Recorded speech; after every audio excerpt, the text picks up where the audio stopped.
No vídeo de hoje vamos falar sobre a Raízen.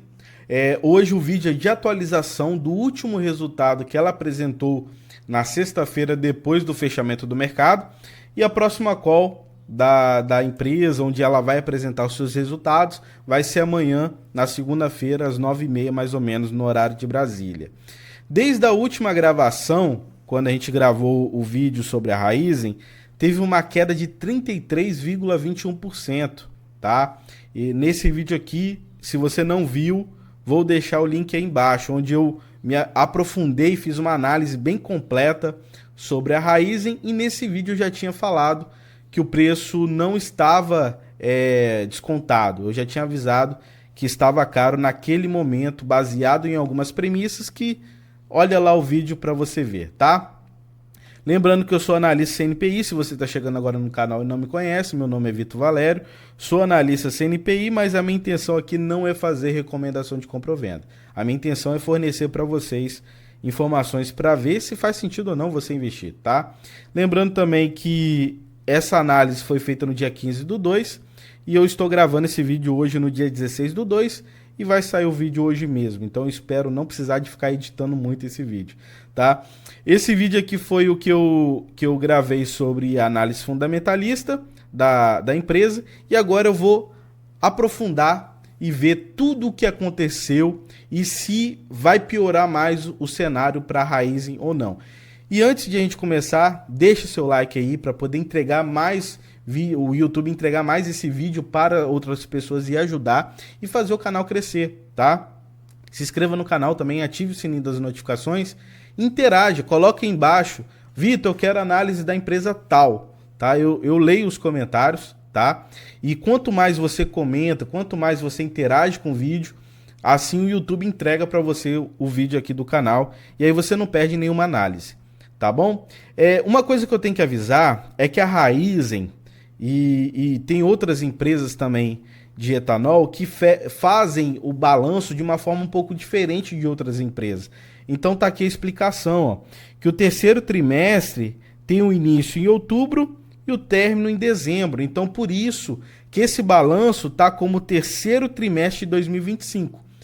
É um pouco diferente das outras empresas que colocariam como quarto trimestre. Tá? Então só esse aviso aí para vocês entenderem por que está terceiro trimestre de 2025. Tá? Agora sobre a parte de cada segmento da empresa, sobre açúcar e renováveis. O que aconteceu? Teve um crescimento da receita em 32,4%, o custo também aumentou 41,9%, ou seja, cresceu tanto o custo que acabou deixando, mesmo crescendo a receita, um lucro bruto menor do que comparado ao ano anterior, tá? Isso daqui, basicamente, ó, perceba que tá falando de abril a dezembro, tá? De 2024 e de abril a dezembro de 2023, só para você entender. Então, mesmo crescendo a receita, acabou deixando um lucro bruto menor, tá? Sobre a despesa, um ponto positivo, né? Que teve uma redução aqui de 10,7%, mas no final acabou deixando ali um impacto que a gente vai ver daqui a pouco que foi prejuízo no consolidado, ou seja, juntando todos os segmentos, então acabou deixando prejuízo no final, tá? Outro segmento aqui é mobilidade, que na receita teve um crescimento de 13,8%, o custo 15%, ou seja, o custo cresceu mais do que o crescimento da receita. Corporação, eliminação e outros. A receita teve uma queda de 1,3% e o custo de 4,8%. E a despesa aumentou 9,8%, tá? Sobre o consolidado, ou seja, juntando tudo, a receita cresceu 18,5%, mas o custo subiu 21,2% e a despesa aumentou 5,5%. O que lá no final a gente vai ver que deixou prejuízo nesse momento, tá? Então é um ponto negativo. E aí, o que eles colocaram lá no ITR da empresa? Então, receita líquida, crescimento em relação a 2023, impulsionado por vendas de combustíveis e bioenergia. O custo, margem bruta menor em comparação a 2023 por conta do aumento do custo, tá? Lucro bruto, redução devido ao aumento de custos. E aí no final acabou deixando aí um prejuízo no trimestre de 2,5 bi e no acumulado 1,6 bi, né, de prejuízo. Sobre a demonstração de fluxo de caixa, do fluxo de caixa de atividades operacionais, foi negativo em 4,4 bi, impacto aqui da sazonalidade da produção de cana-de-açúcar e variações cambiais. Da parte de investimentos, investimentos líquidos de 7,7 bi, refletindo expansão e reciclagem de ativos. Já da parte de financiamento, teve uma captação líquida de 6,7 bi, compensando desembolsos para dívidas e arrendamentos. Se você não viu o vídeo da análise fundamentalista, eu já tinha avisado que o endividamento da empresa é grande, tá? Ela está bem endividada, tá com a alavancagem ali um pouquinho alavancada e aí tá pegando mais dívida. Então isso para mim, assim, isso conforme minhas premissas, eu acho um pouquinho ruim, tá? Pegar mais dívida ainda nesse momento. Agora sobre cada segmento, sobre a informação aqui de cada segmento. Esse segmento de distribuição e comercialização de combustíveis, o que inclui nesse segmento? Distribuição de combustíveis em postos Shell e clientes industriais no Brasil e no exterior. O que aconteceu sobre o volume vendido? Expansão da participação de mercado, apesar de desafios no preço do petróleo. Os desafios, impacto da volatilidade cambial e variações nos custos de aquisição de combustíveis. Do segmento de energia renovável e bioenergia, que é a produção de etanol, açúcar e bioenergia. O EBITDA ajustado foi impactado pela sazonalidade e pela variação cambial, mas com tendência de recuperação. Da parte de produção de etanol, redução na produção devido impactos climáticos na colheita da cana. A gente vai ver daqui a pouco sobre essa questão climática que acabou impactando a empresa no final, tá? Bioenergia, aumento da geração e comercialização de energia elétrica renovável, do segmento de trading e logística, atividade de trading de combustíveis, etanol e açúcar. Variações cambiais impactaram as margens nas operações de hedge e ajudaram a mitigar aqui os riscos, ou seja, o hedge ajudaram a mitigar o risco dessa parte da variação cambial, tá? Mas impactou aqui as margens no final, essa variação. Sobre as notas explicativas dos resultados, o que eles colocaram lá? As principais movimentações financeiras, captação de mais empréstimos, vamos dizer assim. Então teve uma emissão de 1 bilhão em Green Bonds para financiar projetos sustentáveis e com vencimento em 2035. Isso, o impacto reforça ali a liquidez e alinhamento com a estratégia ESG, né, que é a parte de governança corporativa e tudo mais. Emissão de debêntures teve aqui um montante de 1,5 bi, com vencimento em 2034, 2039. O objetivo é refinanciamento de dívida e suporte a novos projetos, tá? Aumento de capital na Raízen Energia SA, aporte de 1,5 bi na controlada Raízen Energia SA. Finalidade, reforçar a estrutura de capital e suportar crescimento em bioenergia. Redução da participação na Raízen Paraguai, então novo percentual de 42,48%, uma redução de 50% anterior. Meta gradual, saída da operação até 2026. Liquidez financeira, capital circulante líquido negativo de 5,2 bi. Qual foi a causa disso? Elevado nível de passivos com fornecedores e arrendamentos, gestão ativa de fluxo de caixa e renegociação de vencimentos. Ou seja, isso daqui está piorando mais ainda a liquidez da empresa, ou seja, a capacidade de honrar com os compromissos de curto, médio e longo prazo. Outras informações, instrumentos financeiros e hedge, derivativos, operações de hedge cambial e de commodities para mitigar os riscos, o impacto positivo no resultado de 1,6 bi com derivativos líquidos. E aí está todos os derivativos e aqui os fatores de riscos, né? Então, o que pode impactar aqui negativamente ou positivamente a empresa. Então, se quiser, tira um print, depois você leia aí com mais calma, tá? Vou diminuir aqui para você tirar o print. E aí, beleza. Agora, sobre essa parte aqui de endividamento.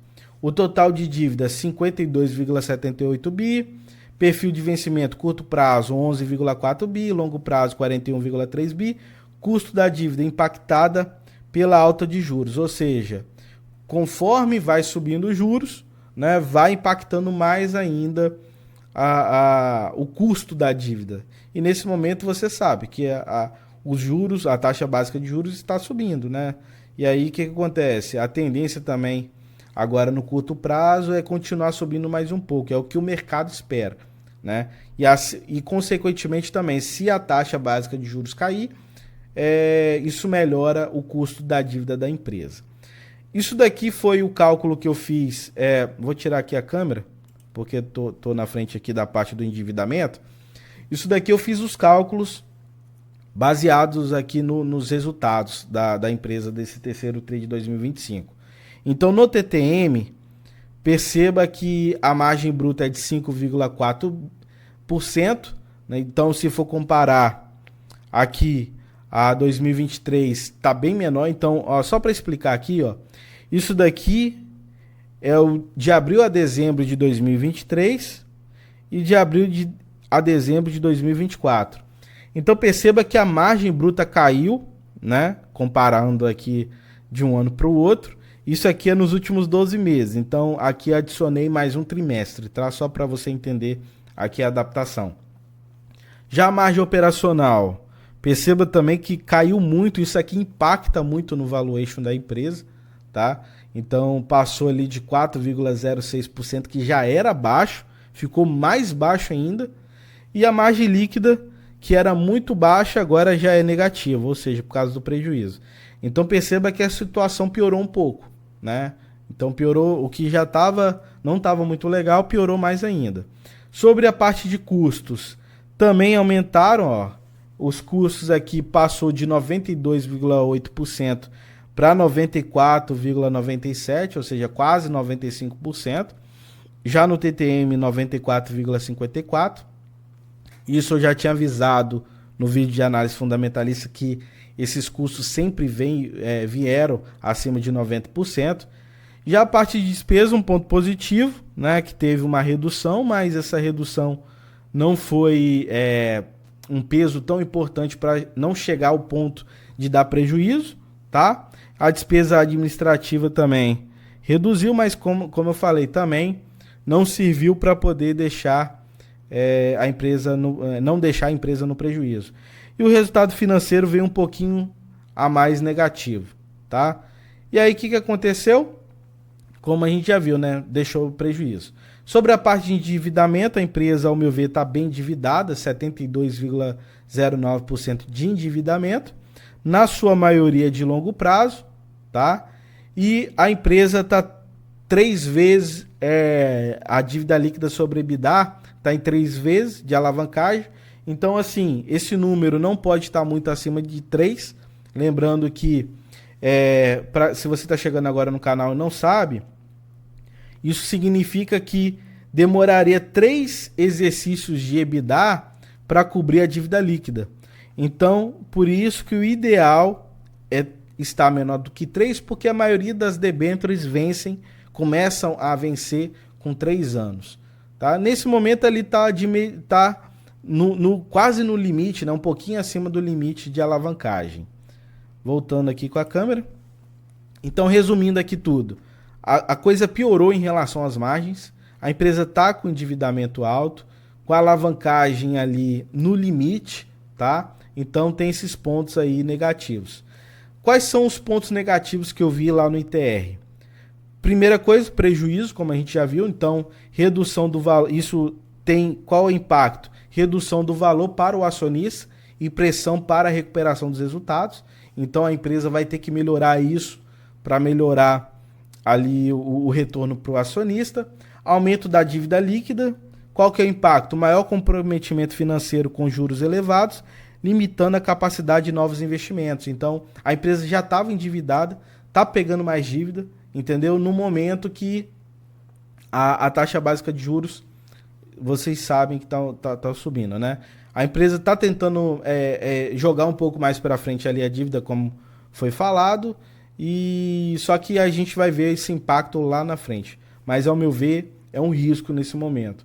Redução da margem bruta, o lucro bruto operacional mais pressionado, exigindo maior eficiência operacional, efeito no câmbio negativo, sensibilidade elevada ao câmbio, afetando previsibilidade financeira, estratégias de hedge, crescimento das despesas operacionais, menor eficiência na conversão de receita em lucro, impactando a rentabilidade, liquidez e capital circulante negativo, dependência de novas captações e manter operações e investimentos, esse é o impacto, né, desse fator, redução da participação na Raízen Paraguai, então qual é o impacto? Perda de receita futura e possível retração em mercados estratégicos. Já quais são os pontos positivos que eu vejo ali no ITR? Crescimento da receita líquida, então expansão da participação de mercado e maior geração de caixa operacional.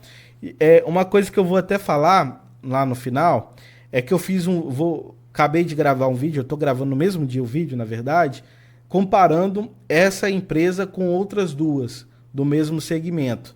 E aí eu vejo que a receita da Raízen é maior. E aí eu vou falar o que eu vou fazer daqui a pouco sobre essa comparação, que eu vou analisar qual das empresas, ao meu ver, né, é mais efetiva nesse momento. Expansão no setor de bioenergia, consolidação da Raízen como líder na transição energética sustentável, captação de green bonds e debêntures, maior liquidez e alongamento da dívida. E, como eu falei, vai alongar mais a dívida, reduzindo a pressão financeira no curto prazo, mas, ao mesmo tempo, está endividando mais a empresa, ou seja, alavancando mais ela. Então, no curto prazo é um ponto positivo, que reduz a pressão financeira, mas ao longo prazo acaba endividando mais a empresa, o que a empresa já está bem endividada, né? Gestão eficiente de riscos financeiros, proteção contra a volatilidade cambial e de commodities, reduzindo o impacto no lucro líquido, mas não foi o suficiente, né? Como a gente já viu. Investimentos estratégicos e reposicionamento de ativos, então foco nas operações mais rentáveis, desinvestimentos em ativos menos estratégicos, sustentabilidade de bioenergia, potencial de crescimento futuro alinhado, a transição energética global e novas regulamentações. Então, assim, tem pontos positivos e pontos negativos. Ao meu ver, nesse momento, os pontos negativos estão pesando muito mais, tá? E sobre uma coisa que eu queria trazer também é sobre a expectativa do mercado. Isso aqui é tirado do TradingView, mostrando que a expectativa do mercado sobre o lucro seria esse, mas o reportado foi esse, ou seja, foi pior do que o mercado estava esperando. Já a parte de receita, a mesma coisa.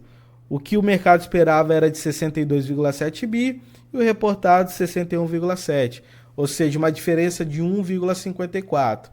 Então, o resultado foi levemente abaixo das expectativas, tanto a parte de receita quanto a parte do lucro, tá? E essa queda de receita sugere que a empresa pode estar enfrentando dificuldades comerciais ou de precificação, possivelmente impactados pelo cenário macroeconômico e custos elevados. Então, o que acontece? A gente vai ver daqui a pouco o que vai acontecer na segunda-feira, se o mercado vai jogar para cima, vai jogar para baixo, a gente não tem como saber, tá? Mas o que dá para perceber é que o resultado veio pior do que o mercado estava esperando. Agora, se vai cair ou se vai subir a ação, aí só Deus sabe, né? A gente vai ver isso amanhã. Então, quais são as minhas conclusões finais? Esse vídeo tem o intuito de falar sobre o resultado do terceiro TRI de 2025, tá? Deixar isso bem claro. A Raízen apresentou desempenho operacional sólido em termos de crescimento de receita, apesar dos desafios macroeconômicos e cambiais. O segmento de combustíveis seguiu resiliente, enquanto a bioenergia enfrentou impactos climáticos. O endividamento é elevado, segue como ponto de atenção, mas a gestão financeira ali e o hedge ajudaram a mitigar um pouco os riscos, mas continuou deixando no final ali um prejuízo. Assim, no meu ver, no final aqui também faltou escrever, é um investimento de extremo risco, tá? Porque tem vários pontos negativos aqui nesse momento que pioraram em relação ao último vídeo que a gente gravou, tá? Então, se você não viu, o link tá aí embaixo. Outra coisa, hoje a gente está inaugurando a nossa área de membros. Eu adiei um pouco isso porque eu queria ter mais tempo para dedicar a esse projeto. Então, eu deixei já o vídeo gravado na área de membros, vai estar aparecendo aí na tela, onde eu fiz o valuation, deixei o valuation atualizado da Raizen e também fiz a comparação com outras empresas do mesmo segmento e eu falei qual que é a melhor, qual que tá, vamos dizer assim, a operação melhor, e também fiz a análise completa desse ativo e o valuation desse ativo também. Então, se você quer saber qual é a melhor empresa, ao meu ver, nesse momento, e qual é o preço justo da empresa, acesse a área de membros aí, então vou te convidar para a área de membros. Lá eu fiz essa gravação desse conteúdo e também vai sair muito conteúdo, tá? Lá eu pretendo fazer análise do mercado americano, fazer insights, trazer muito conteúdo que eu vejo que no YouTube não tem tanta demanda, então eu sei que não vai dar visualização. E se não dá visualização, o YouTube não vai entregar tanto o nosso vídeo, e isso atrapalha o crescimento do canal, tá? Então, para isso não acontecer, eu coloquei isso na área de membros lá para você, tá bom? Muito obrigado por ver esse vídeo até aqui, um abraço e até a próxima.